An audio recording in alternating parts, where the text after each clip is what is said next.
Hello everyone, and very welcome to our next session. This is one that myself and Angela were working on, and we're really excited about it. So we have 6 different higher education institutions going to present to us about the different communication strategies they have in place for both employers and students. So we're going to start with Angela Collins from WIT, and I'd like to invite Angela on stage now. And then we'll go through them kind of every 5 to 10 minutes. And the dream is that we'll have 10 minutes at the end for Q&A. So Angela, very welcome. And can I ask you to kick off there? Okay, thanks a million. As I say, Carla and myself kind of reached out to some of our colleagues and asked us to share. So I'm just going to get my screen up here. It's taking a bit of time.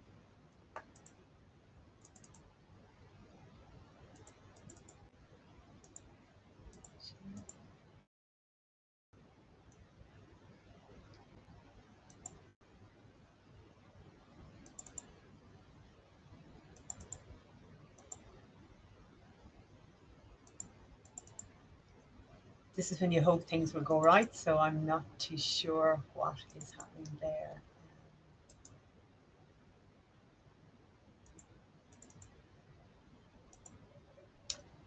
Wait.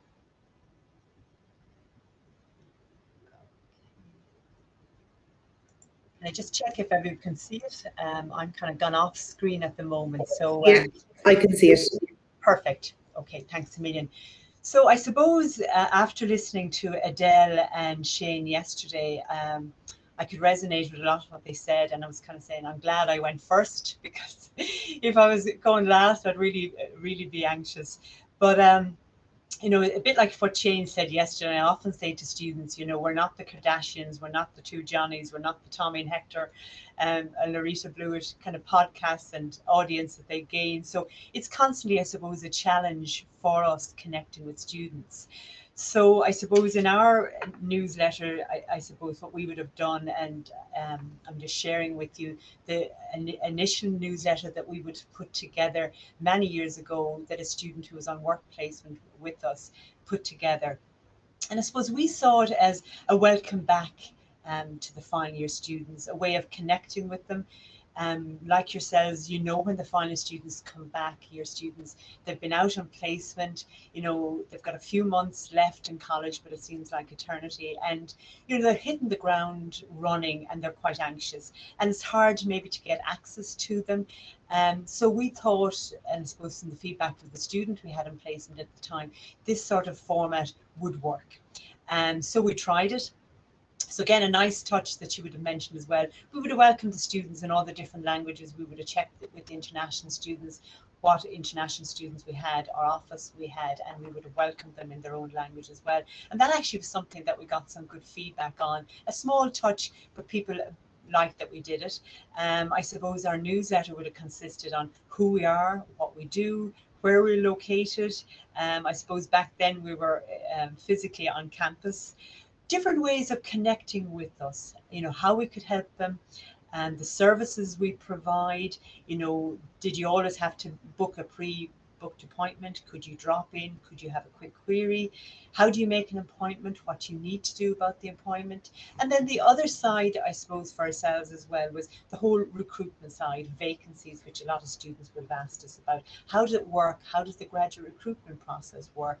So we would have had information in our newsletter explaining all those processes, and kind of used a lot of imagery and snippets and kind of bullet points to get that message across.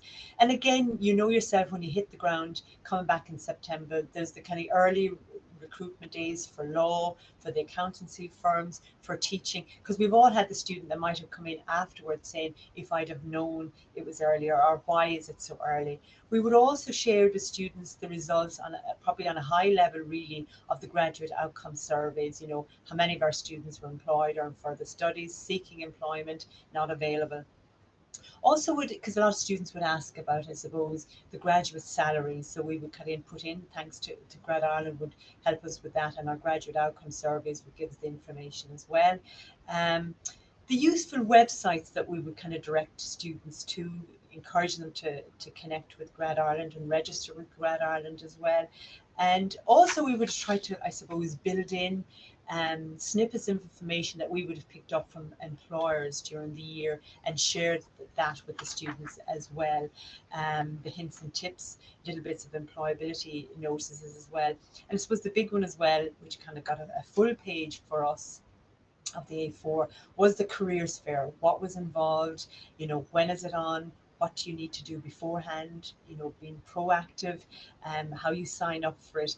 So they were the kind of the main things. And I suppose in summary, what we were trying to do was, what we put in our newsletter was all the questions that we find we were being asked year in, year out, and we put them together. And it would have been, I suppose, 4 A4 pages, which would have meant back and front of an A5 page. We would have emailed it out to all students. We would have had physical hard copies around in, the waiting room for the careers office, outside the careers office, in all the different faculties, corridors and that. We would also have emailed it to staff, and they would have shared it with their students, put it on Moodle, on the website. We would have also, I suppose, engaged the Students' Union with us, the counselling service. So we had it all over the place, and we thought, well, look, this could help. Also during the year, we'd kind of maybe cut out snippets of it and share it with the students as well. And in saying that, I suppose you always had a student who came into you and you'd say, look, did you see the careers newsletter? And they'd say, oh no, I didn't get a chance to read it. So you're always a little bit deflated when you hear that response as well. But I suppose we tried it. Did it work? I'm not 100% too sure. But I suppose what we also did, again, was when a student was making an appointment with them, I would have sent it out to them and reminded them what we had in it. And then again, last year we had a student, so I suppose what we're doing now, we had a student working with us, and we asked them, we sent them out the newsletter. They were very complimentary of it, said, look, it was great, but really there was far too much. Students are far too busy to read it, and they felt a one-pager, not even 10 points. They were saying, look, have 9 points, have less than 10 points to share with the students, highlight, and the headings we have are the headings that the students had come up with. So again, it was still a welcome back newsletter. They'd focus, number 1 is we're here to support you. Number 2 is how you make an appointment, how you find vacancies. So these were the headings, I suppose, the students felt were important. So we've tried it this year. Again, and I suppose embarrassed to say, I suppose after listening to some of the presentations yesterday and how we use data, we really, I suppose, had anecdotal information, some positive feedback from the students saying it was good. I suppose at least this format, again, we upgraded and ran it through or presented through Canva. We could share it on our Instagram page, on Facebook, and again we emailed it out to students. So from talking to students, some of them would reference that they actually found it was easier to read and come back. And again, does it work? I think there's so many things happening, and I suppose again that's why we're running this session, to see what people are doing, what's working. And I suppose the whole rebranding, and I suppose like everybody else, I was very impressed with the work that UCC are doing. And as I said earlier on, I'm glad I presented this first. So look, it's just an insight of what we're doing in Waterford IT, but I think we will be constantly coming back to this format and asking, is it working? Is it the way forward? And thank you. Thanks, Angela. That's so good. It's really great to see what everybody else is doing. So thank you so much. And if I could invite Adele from UCC now to come on and share with us the work that they're doing with employers and students. Thank you.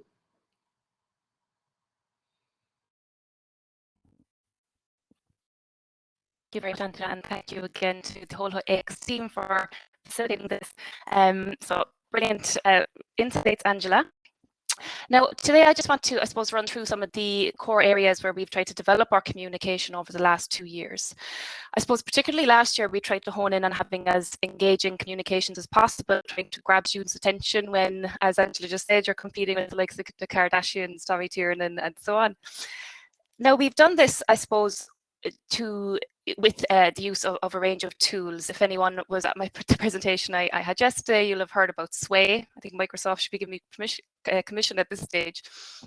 But I just want to hone in on this one. So Sway is a package where you can create digital guides, digital booklets, just a whole range of engaging communications where you can embed videos, you can customize it, you can use good branding.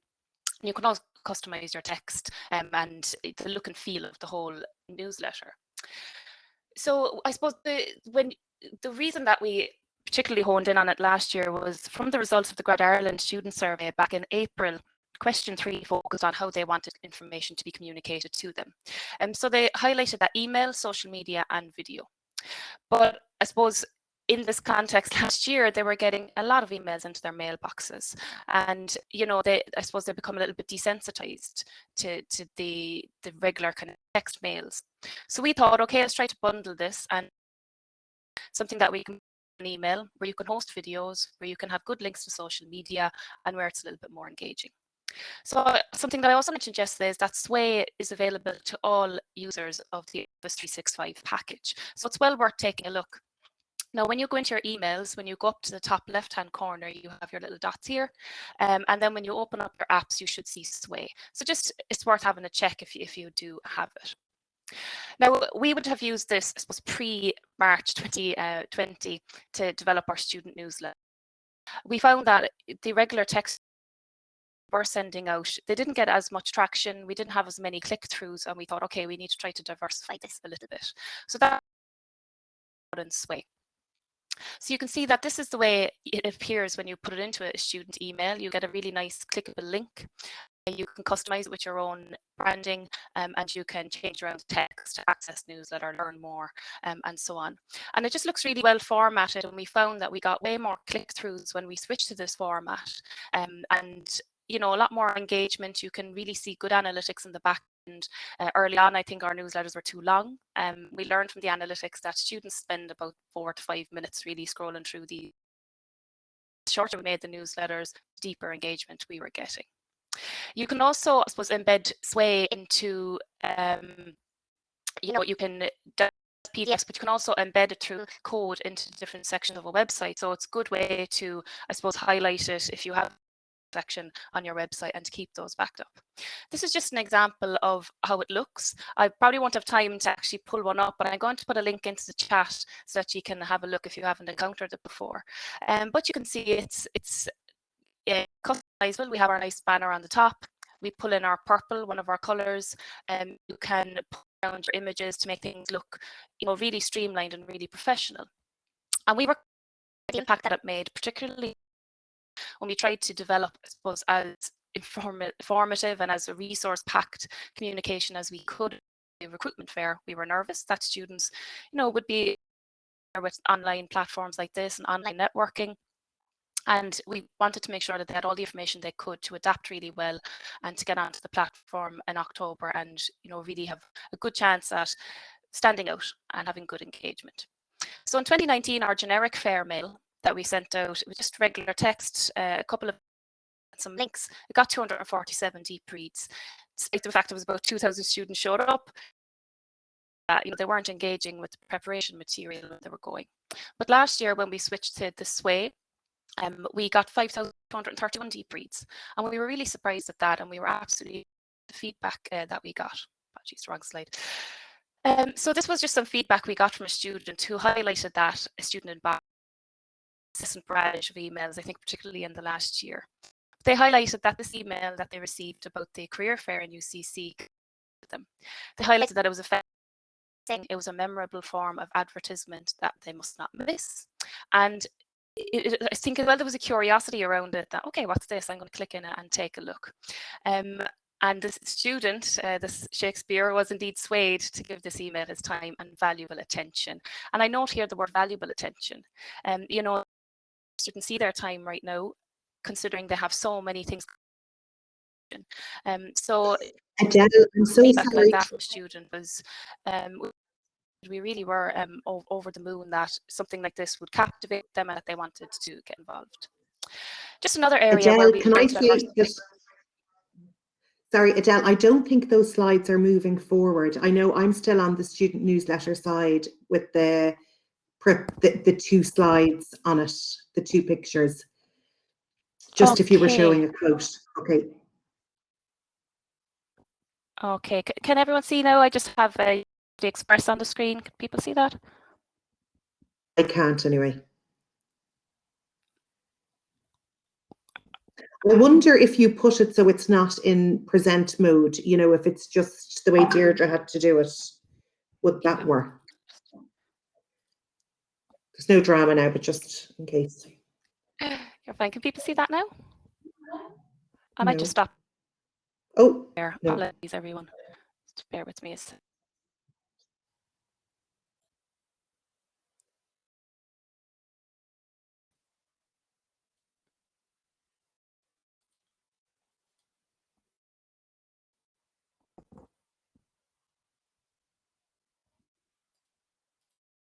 Okay, so look, I'll press ahead anyway, and hopefully we'll get it back. But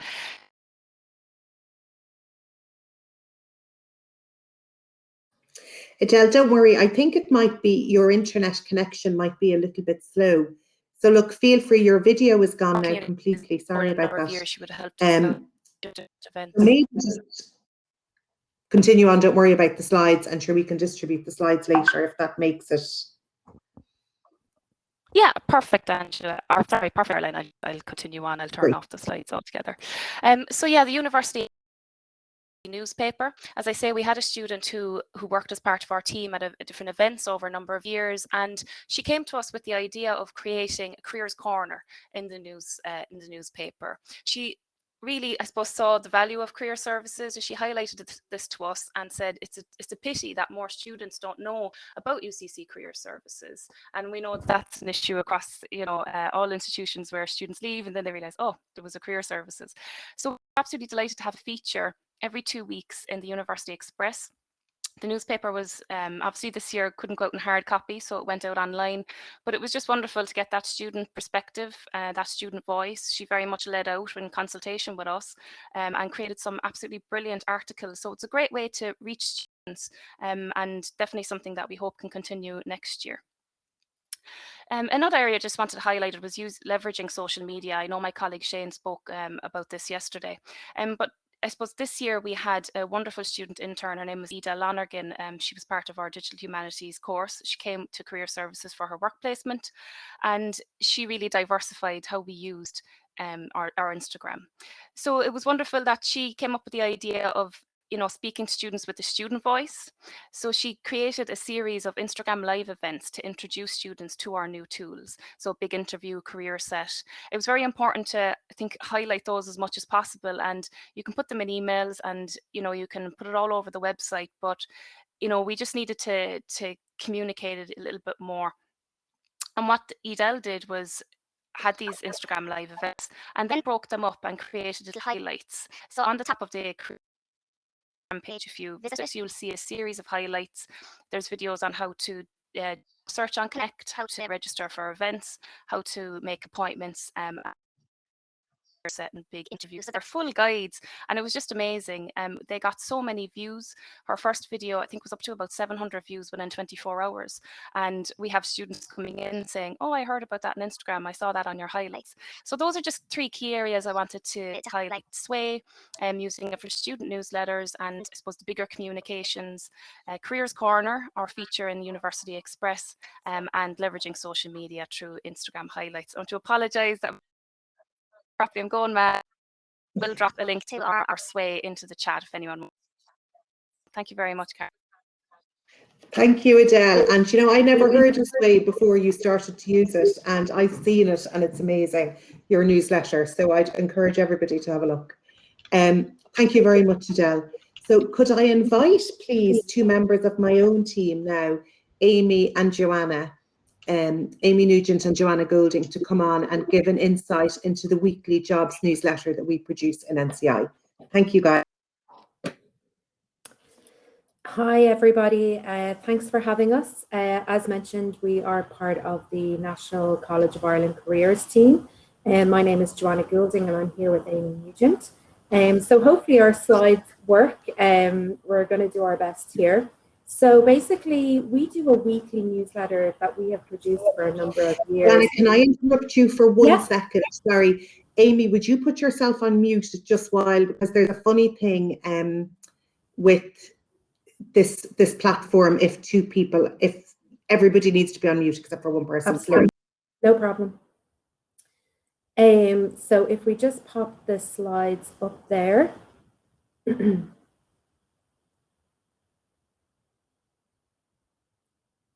So this is a newsletter that we do every week. It's been produced for a number of years. We've evolved it over the years to include different sections to meet student needs.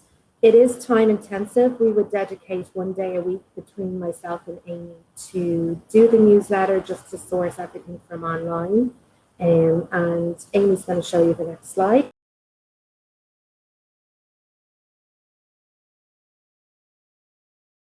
Sorry, I just had to unmute myself there. So in our weekly newsletter, we aim to send it every Thursday. We use Constant Contact to produce a newsletter, and this platform costs us €65 per month. Currently at the moment, 4,115 people receive the newsletter, and we have an open rate of 38% and a click rate of 12%. The good thing about it is the sign up is very user friendly, and we can also bulk upload sign-ups if we have an Excel list of students from a class. Another good thing is it's one click on subscribe, which is very GDPR friendly, and Joanna has put a link in the chat. You can actually view one of our newsletters in full.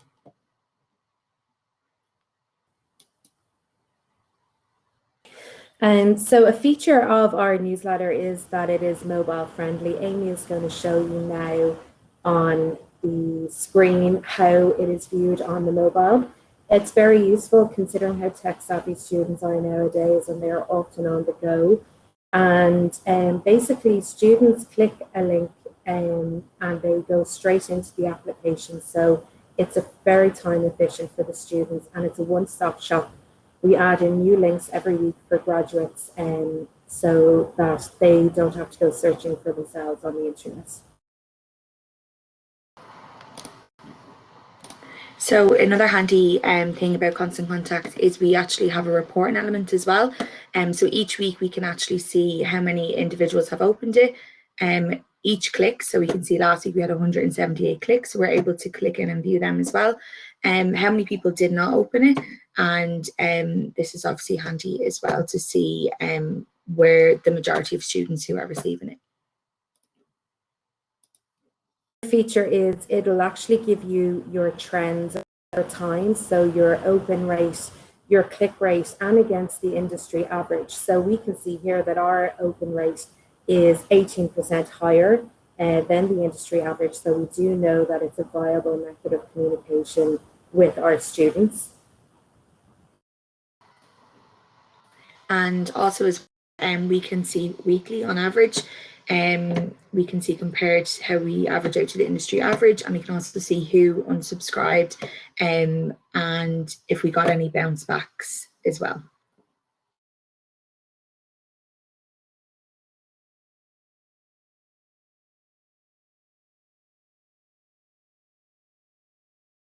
Just on mute there. So we have a breakdown here of our subscriptions. So the most and least engaged students. So we can see how many are actively using the newsletter on a weekly basis. You can see here that over 1,300 opened it in the last week. And we have about 890 students who don't click in that often. So again, it just gives us a good indication of how many people are actually reading our newsletter every week. Element is we can actually see the top jobs each week. So last week, for example, it was a job from the revenue commissioners, and we could see each student that clicked into that. So this helps us tailor it each week to see what kind of jobs our students want to see, and we can add more of them as well. And this is how we drive our signups in the newsletter. So every week we do LinkedIn posts. We have career-specific pages on LinkedIn. We post the weekly newsletter to LinkedIn. Also, every team member has the link to sign up in their email signature, so that's on every communication sent out by the team. We also promote it on social media, so it goes onto our Instagram, our Twitter, and our Facebook with a quick link, the link we've put in the chat there, and that is how students can just click in and sign up straight away. And then in our newsletter, we actually divide it up into sections. So here's a couple of examples. We begin with an intro and a welcome section, and then we divide up the jobs and graduate programs by the sector of study for each student, so it's easy to locate. And then at the end, then we also have the careers team contact info, and we also have a section for events as well. Then a big part of the newsletter is our contact information. So we put up, every career advisor, we put up their caseload, their contact details, and their photos. So that means they are easily identifiable students and for them to find who they should contact if they need assistance. We also find the pictures very helpful outside of COVID. When we're on campus, students can recognize us in the hallways, they can approach us and get assistance. So again, it's just another way of making us more available to the students on campus.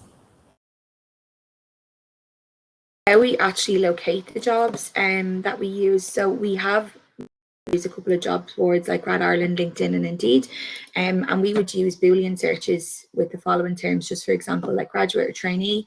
And we also have an email set up for the team, which we get email alerts for all the terms as well, so that we don't miss a trick. And every week we update a welcome section. We have the latest updates from the college. So if we have any particular announcements, for instance, we recently ran a reduced scholarship scheme for students. So we would promote that for the marketing department. Links to our NCI 360, which is our online system where students can get alumni access to jobs and they can register for events. Any communication messages from the team if there's anything we want to particularly highlight. And as well, our social media pages and our best jobs of the week. So if we think there's a particular job that will be of interest to our students, we give a little blurb around it in the intro with the link to click in and apply. Section, just to make sure that it has everything for in the one place, is our event section. So anything related to graduates or students, we have it in there. We have every link to register, as much information as possible, and we get these from team members, social media, graduate employers, and also Eventbrite as well. Sorry. And finally, one of our is internships. This is a fluid section, it's seasonal. We put it in usually in the second semester in terms of 3 summer and year-long internships available. Again, this is checked every week, every link as they open and close so quickly. Great. And then just lastly, then, yeah, we just have the School of Computing and Business graduate programs, and we make sure that we have everything there, just so that, again, all students have everything in the one spot. Brilliant. Thank you very much, Joanna and Amy. Much appreciated. Could I invite Mark from UCD now to give us an insight into their work? Thank you, Mark. Hi, everyone. Thanks, Caroline. Hopefully you can hear and see me okay. Let's take a second to share my slides. I only have 2.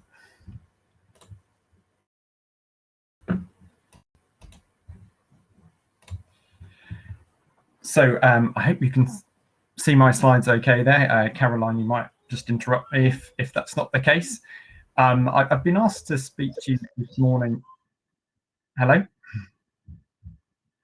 I've been asked to speak to you this morning just quickly about our MBA CV book, which is one small way that we communicate with employers during the year.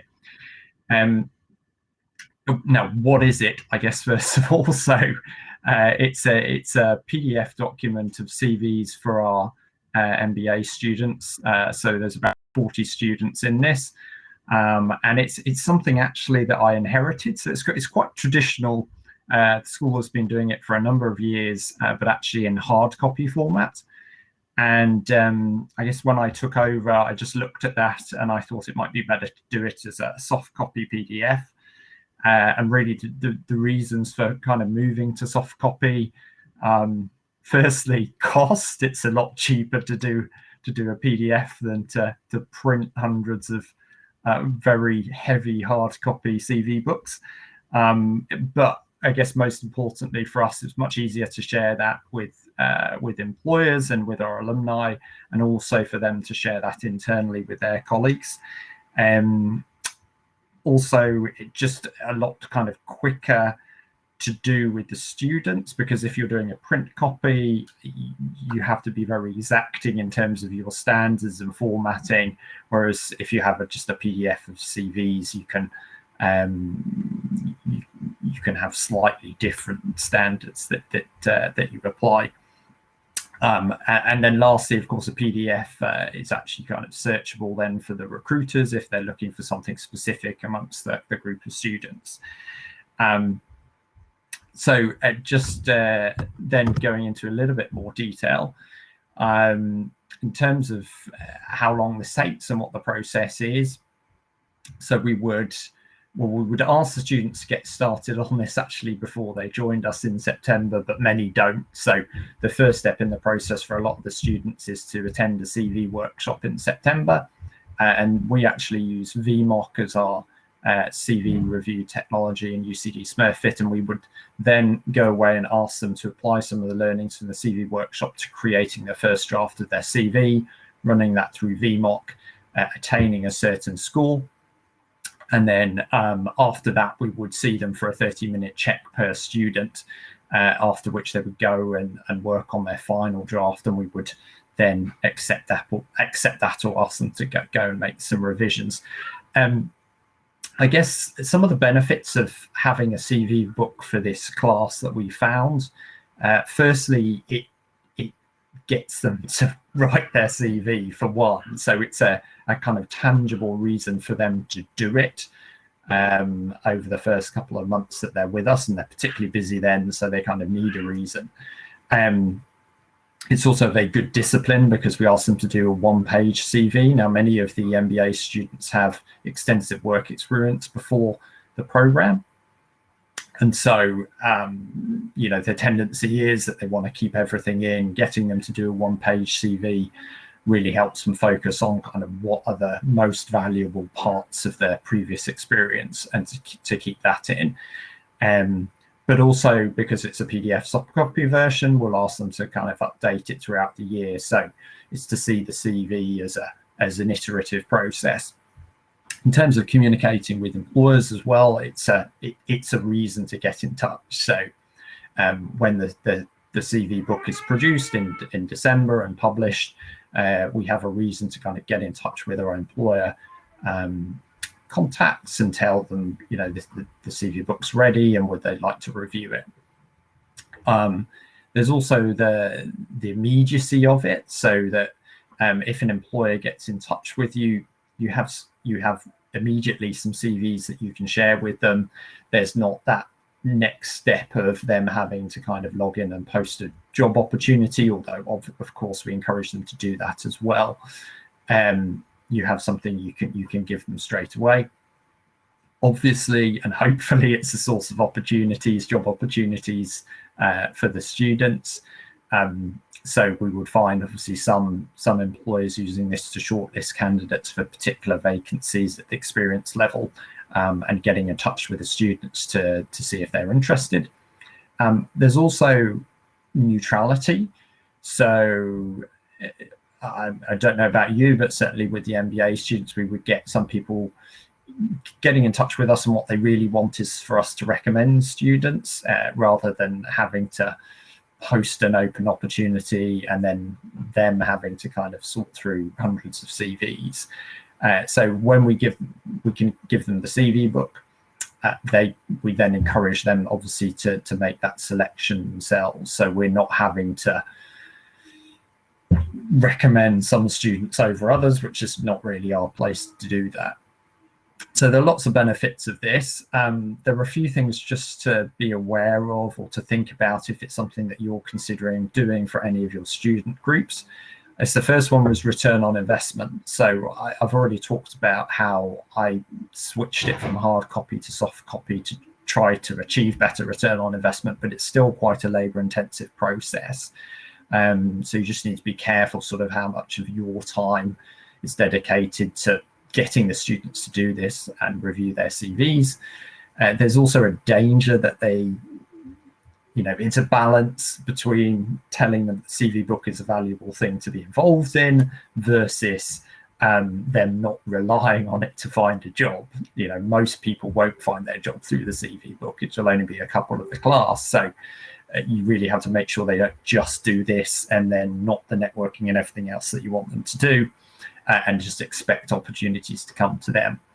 There's also a danger of them obsessing over their CV, but maybe this isn't unique to the CV book, is that they get so obsessed with kind of achieving this perfect CV that they think is theoretically possible, that they just spend too much time on this. And really that's, I guess it's also a benefit of the CV book that to some extent you draw a line under it towards the end of the first trimester.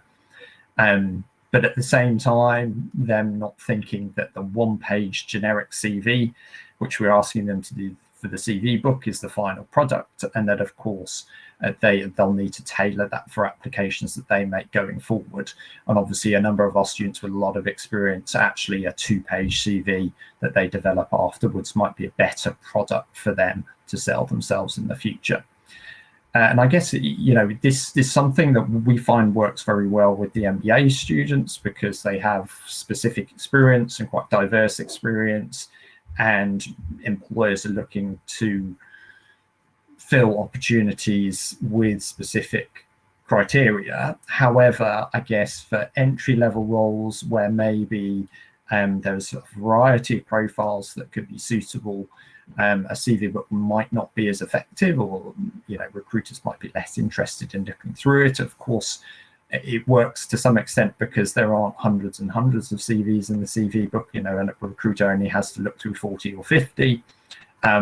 If you did a CV book for a class of 200 students, then that's probably not a particularly useful product for employers, particularly if there's not much differentiation between those students. Having said that, it could work quite well for some very specialist master's programs as well. There's also a GDPR consideration. So we get the students to basically sign a waiver that they're okay with us sharing their contact details in their CVs with employers and alumni. But at the same time, we would tell employers, they're welcome to share this internally, but obviously not make it public, share it with anyone else. And then just a consideration around timing, when you share this with employers, obviously, really, it's got to be at a time that they might be interested in it. So we do release it, when it's published, but then we would have another push around this time of year, which is really when most companies would be hiring the MBAs for autumn and summer starts. So hopefully that's given you a bit of an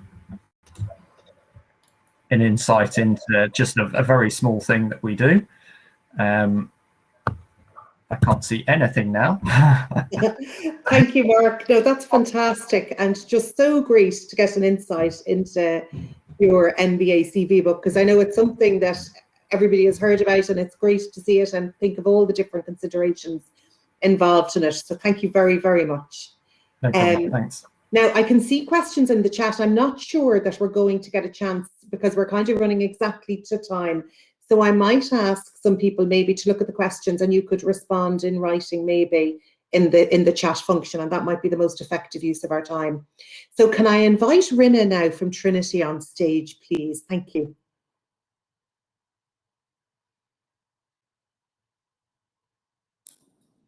Fantastic. You're very welcome. And just because we're so tight on time, I'll let you get started. Okay, brilliant. Well, I'll share my screen.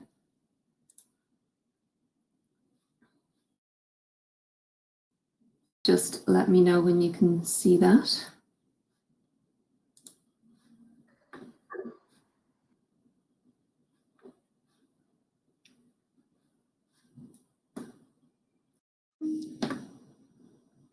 Rinna, yes, we can see it. Thank you.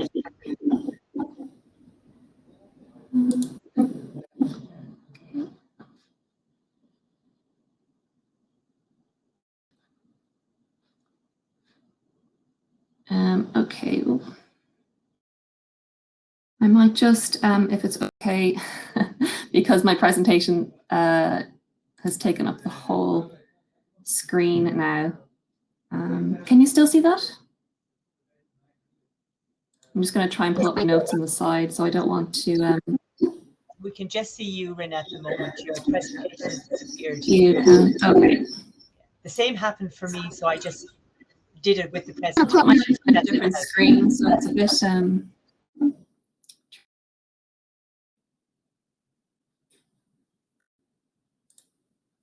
Okay, so hope you can see that. I have been edge cases, understanding barriers, and creating accessible design for all.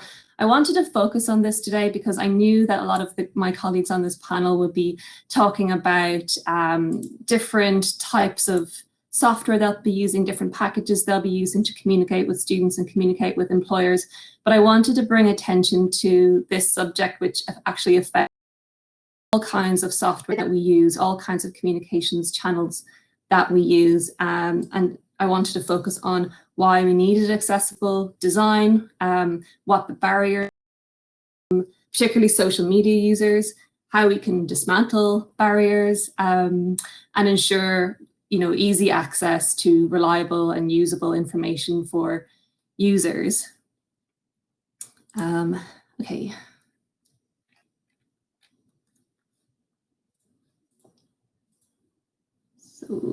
Okay. So I suppose over the past year, our communications have narrowed and our reach with students has narrowed. We're no longer able to offer physical space for students to drop into in our career services, where they can interact with staff face-to-face and make use of the other facilities and materials that we might have in our career centres and careers libraries. And similarly then for options for passive communication, so posters around campus, pop-up stands, banners, those have all been closed off to us, as well as kind of chance encounters with students where they might bring a friend along, or students pass by a recruitment stand on campus. So most of those options have been eliminated almost entirely this academic year, and that means that we are relying on our social media and our websites and emails for students to be able to engage with us, for us to be able to get our messaging out there and support them to obtain information that will help them inform their career development as such. And we've seen during this conference and during events such as the AHEX Lunch and Learn series, career services are pouring more and more energy into these communications channels. And more creativity as well, I think it's fair to say, having seen all the presentations today. And what we've done is, some really, really, really great work. But engaging with new and arguably improved communications channels, I suppose not so much email, but definitely the social media side is a challenge for users who have sensory impairments, so those who are visually impaired, who may be deaf users, for example. Diverse, so people with colour blindness, people who are photosensitive to flashing imagery, certain colour combinations, people who have dyslexia, people who have autism spectrum, or any number of other disorders that affect their encounters with words and images and shapes and colours on screen. And these are the so-called edge cases. These are, edge cases are people who are, from university communities, but who can be really underserved by bad design, which is often, it's entirely unintentional, perhaps because we're not quite thinking about what is good design, am I practicing good design? But it poses an additional challenge for other services, but it is one that can be easily overlooked. And one of the most commonly repeated phrases that I've come across, which characterizes accessibility for a lot of users, is, my disability is not a problem. I have screen readers, I have the assistive technology. The barriers are the problem.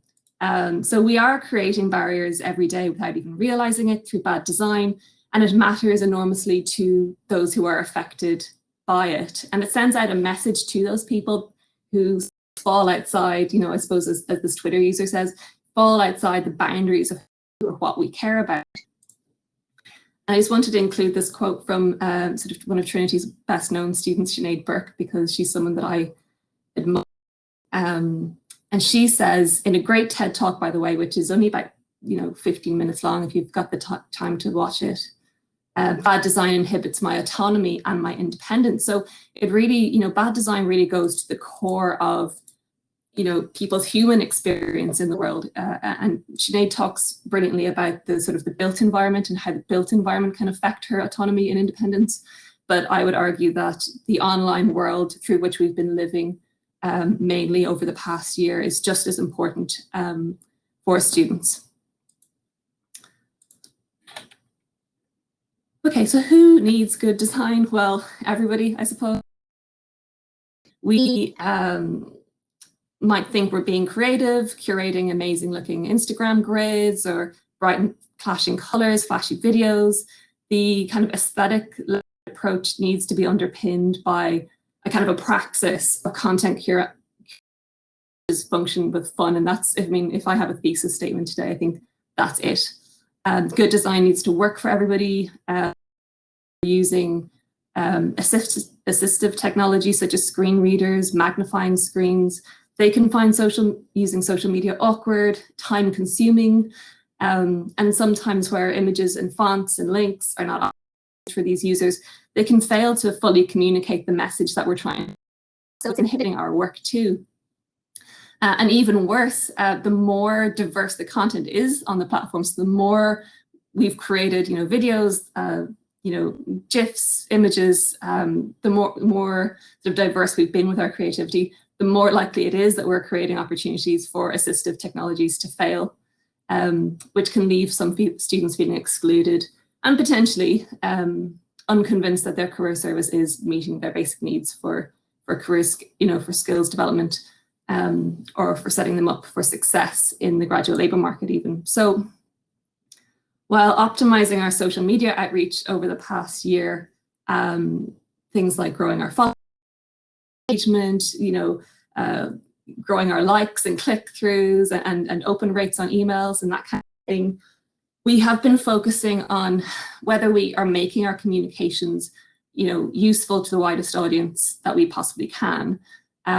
We focused on reducing what were our unconscious exclusionary practices. We've tried to champion inclusivity and accessibility in our own messaging and in the messaging that we share on behalf of third parties as well. So those posts and communications that come in from employers are often not accessible. And we have a duty to kind of sort of hack them, I suppose, and make them accessible to everybody. We're a long way off being perfect, absolutely. And you can find numerous examples on our social media or on our website where we've failed to implement it. But it's something that we're continually working on so that we can minimize and maybe eliminate unconscious bias in our design going forward.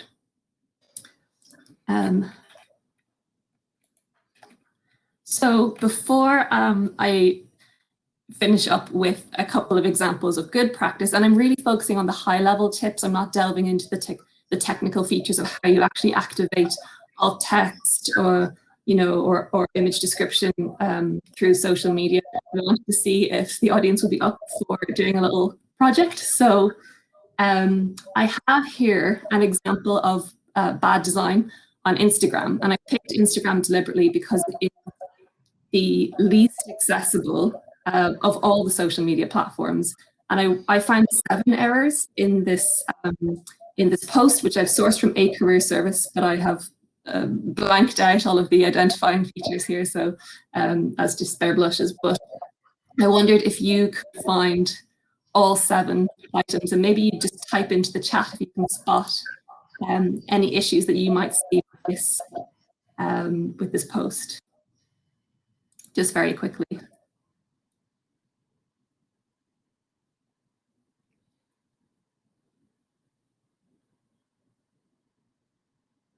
Okay, UK driver's license. That's not really an accessibility. That would be more fundamental to the actual job application. Capitals and underlining. Absolutely. The link won't be clickable. Exactly. So on Instagram, links are not clickable. You have to include the link in your bio. Font size too small. Absolutely. It looks like they've just copied and pasted a whole job description into an image, which a screen reader won't pick up. Absolutely. The color of the font, not so much an issue. No. How do you apply? Exactly. So a screen reader, so for a student who's using an assistive technology, the screen reader won't pick up any of this information unless the poster has put it into alt text. Also, there are instructions here. There are links that you can click. There are instructions to email the team, forward your cover letter. Again, anyone with visual impairment won't be able to see this, and any of the links are not clickable on this. So yeah, I had found sort of seven of these examples, including so number 7, I suppose, one that you didn't pick up on was camel case, and I'll come to that in just a second. Lena, I'm so sorry. I'm going to have to stop you there because we've got one more before our session has to close. I'm really sorry. Could I ask you to put them in the chat? Would that be all right? Absolutely, no problem. But thank you. That's so kind of a broad overview. Yeah, no problem. So interesting, actually. It's hard to get it done in 10 minutes, isn't it? I think maybe for many of these, we might try and do the lunch and learns when they come back in September, because there's so much meat on them, but we were just keen to give people an overview of the different things people are doing. So thank you, Rina, that's fantastic. Could I invite for our final part, Sandra from Queen's to come on as well, please? Thank you, Sandra. Hi, thank you, Caroline. Hi, everyone. I'm going to try and share slides here. I am going to try to, let's see. Everyone see them okay? I think I can see them okay, so we'll work through that. And I'm going to try to rattle through this really, really quickly so that we have maybe time for some questions. Okay, so for my part in the session, I've opted to focus on our strategy for connecting with employers and the communication channels that we most frequently use for this audience. And my slides are not moving forward.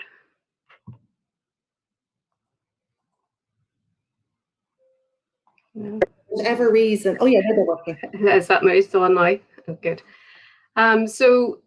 Some of you may have sat through the lunch and learn with Eva Stewart-Madge from Queen's to talk around about the student and communications. So as with those type of communications, our outreach to employers is centered around a content-led approach. And at the start of this year, we set out to redefine how and when we communicate with employers and allow us to focus on the channels that give us the most visibility and interaction. So in this process, we considered a range of influence and factors to provide direction to the team involved. The first stage was to clarify and understand employer needs. We considered how they work with us, their overall experience of what that looks like, key touch points with us, and we conducted an empathy mapping exercise to gain insight into what they think, feel, see, do at any one point in their student recruitment journey. So this activity then informed our overarching service-wide and team strategies for the continued engagement of employers, but also this filtered down into our content strategy.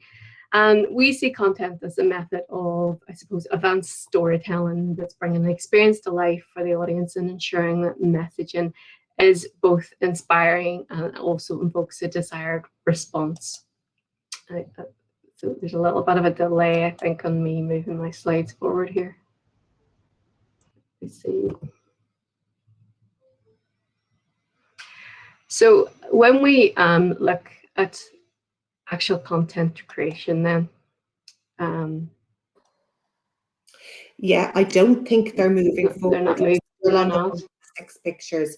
I wonder, do you have to take it out of slideshow mode and have it? I think it's gone now, or that's okay. So yeah, with the content-led approach, less is definitely more. And another thing we looked at, linked to the empathy mapping exercise was the frequency of our interactions, so that we could understand what the employers need to know and when, and whether the message is best sent directly through one of the team members or as part of a more structured communication activity. So direct messaging from one of the team is actually an invaluable tool when the relationships are influential and supporting a call to action, and shouldn't really be overlooked in a communication channel as a communication channel. So the personal touch is the opportunity for the employer to ask questions and is beneficial in contacting them, for example, in follow-up to a newsletter, mail out, or for further building relationships. So you will see that I've listed out similar channels as to some of the other people that have spoken this morning in terms of our website and email and newsletters, and particularly social media. So we'll get to talk about that in a little second. So I think that moved on okay this time. So just to bring it back then to just look at how we create content. So at Queen's, we work from a set of core values that underpin our communications. So our content should always be relevant to the target audience. It needs to inspire them to take action, be useful against their own needs, add value to their activity, and be pitched in an empathetic and friendly way. So the example you see here is promoting our Instagram takeovers for our student-facing social media channels. And we know that student brand awareness is an attractive proposition for an employer. So the text and imagery that was designed to capture the attention here was it's there to be inviting, so that employers would click through and find out more.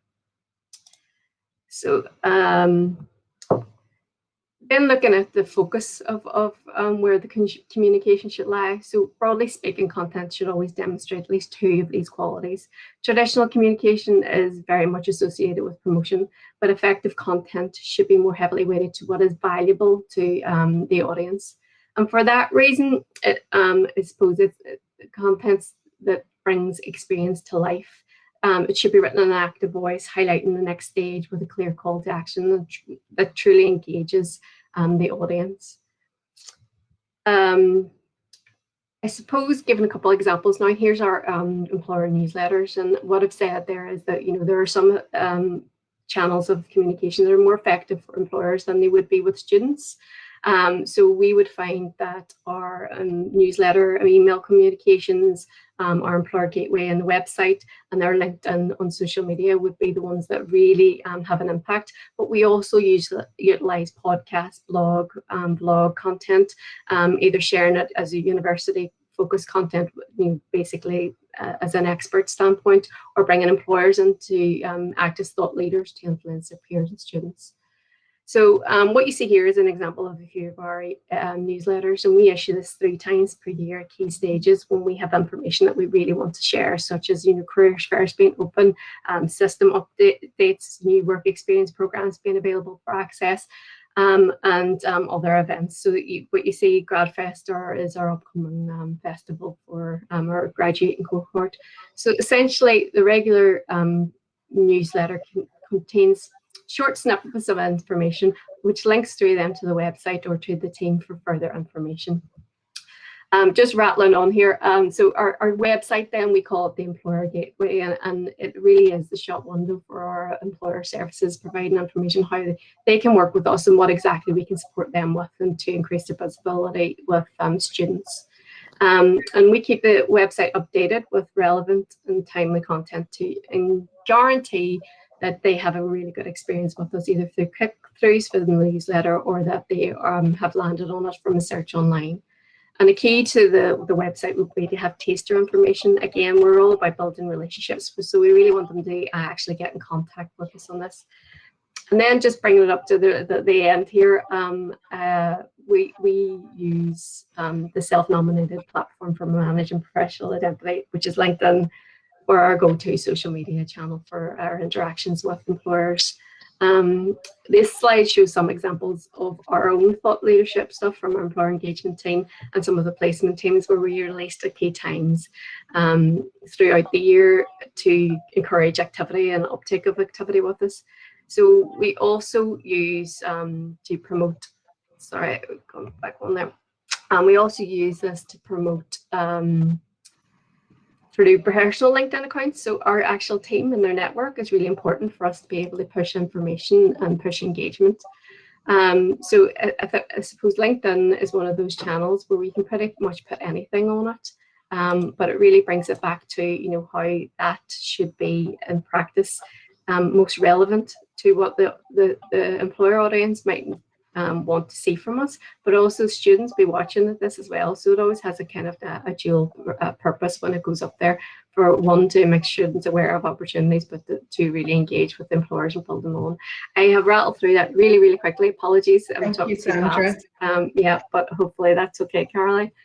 Thank you, Sandra, and thank you to all our panelists. It was an absolute whistle-stop tour, and I know everybody, all the presenters are under huge pressure. So look, I learned so much there in terms of all the different things that we're up to, so really appreciate it. Thank you, Sandra, and thank you to all our panelists. Now at 11 o'clock, you have a choice.